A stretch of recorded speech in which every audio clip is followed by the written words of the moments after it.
8 sentyabr çöp bağlarını bilip vereri. Eğer o şan eğleri olsa da onalarını toktat koymam boyuncalar. Hiç kim çoğaltında. Aa çöp silerdik mi? Kaçadan oldu? 270. Esparsa da 270 kan. Dostlar.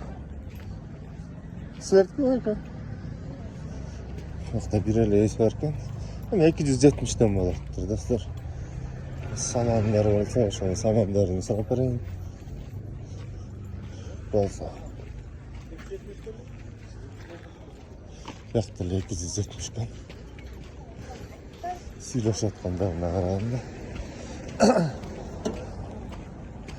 Çöp kança oldu yaşap?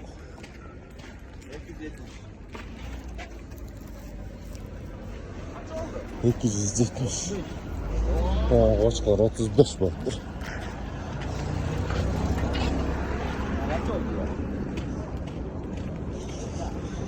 ...35'dir. Taşa dostlar çok 270'den kan. Ötken bazardayla da. Samanda astayakta bırakın. Eğisi olsa sonra parayım. Eğisi olmasa ötken bazarım bir değil. Ötken bazar buğday saman 150'den döktüler.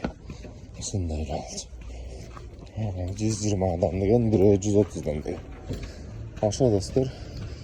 Like'tan taşap salgıla. Kanalga kattalık salgıla.